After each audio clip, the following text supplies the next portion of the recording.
I forgot to record, but this guy's the fucking shit, bro. You can't fuck with this guy. Look at him. He's a fucking beast. Yes, what I say.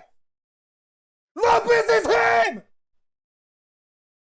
Fuck this guy. Kill him. What did I fucking say? Diego Lopez is the future. Pound for pound and finish for finish. You bring the thrills to the octagon like fan favorite. Holy shit, what a fucking crazy night that was. Definitely lived up to the hype. One of the fucking greatest cards of all time. I'm gonna start off with Diego Lopes is a fucking beast. He is something to watch out for in the 145-pound division. I was rooting for my boy. I've been rooting for my boy since he started. He needs to run that shit back with Masvidal. Ilia has his hands full at 145. This is probably the most stacked 145 has ever been up to this point. For starters, Aljo mopped the floor with Calvin Kattar. That fight was not close at all.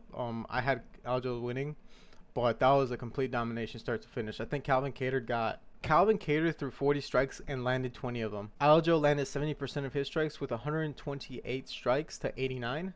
Diego Lopes destroyed Sodiq Yusuff. Okay, Sodiq Yusuff wasn't really known for being finished. He has been a little bit chinny, but Diego Lopes has some insane power. He dropped him from the clinch. He dropped him with a short uppercut from the clinch. That's different kind of power. Oh, and Max Holloway.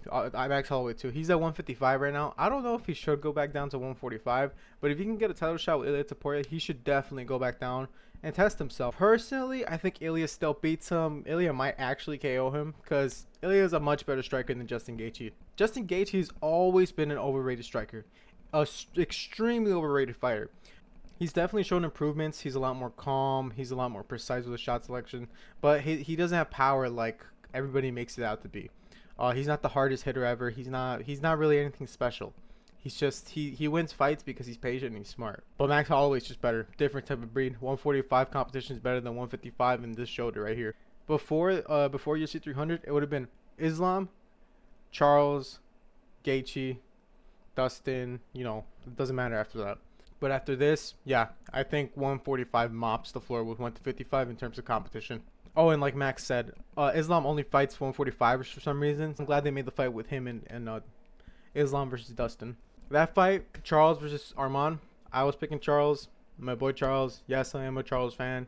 How can't you be a Charles fan? I don't know how you could be a fan of someone like Arman, so you can. Arman won based off control. Okay, he had 5 elbows in round 2. If I had to score it, I would say that Charles came close to finishing the fight in the first and the third round. But it was just a disappointing fight from both guys, to be honest. That fight didn't live up to the hype. It didn't live up to the hype, but it was definitely a nail biter. Like, I can give you a reenactment. I was watching Charles like this.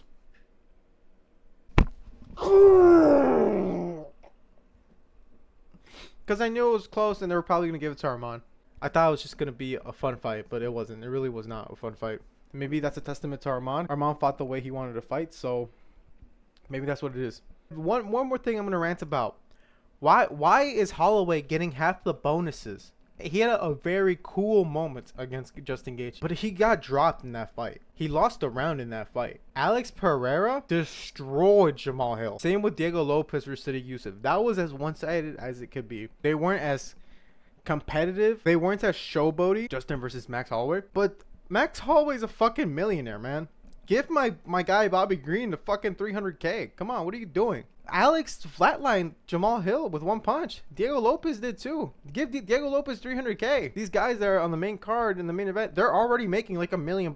These guys deserve bonuses too. I don't get it. Max Holloway literally got half the fucking bonuses for the fight. Like, that's bullshit. And how good is Volkanovski, man? Max Holloway made Justin Gaethje look like a fucking rookie out there. That shit was embarrassing for Justin Gaethje.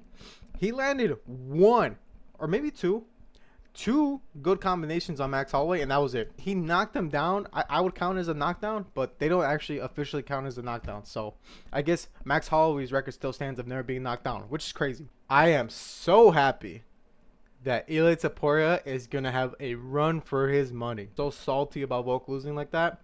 Isn't it just insanity that we live in a world that Volk is the easiest fight for Ilia right now? He has Aljo, Diego Lopes, Max Holloway, Arnold Allen. He's got all of these difficult problems coming up for him. Best of luck to him. That's what you get for KOing Volk. Could UFC 300 have been better? I think so, guys. I think so. What do you guys think? You could have had Chandler versus McGregor on here. You could have had Dustin versus Islam on. You could have had Robert Whitaker versus Shemaev on here. You could have had Paulo Costa versus Sean Strickland on here. There were so many good fights you could have added onto this card, but timing didn't add up. So this card could have been a lot better. It's still the greatest card of all time right now. Okay, but it still has that.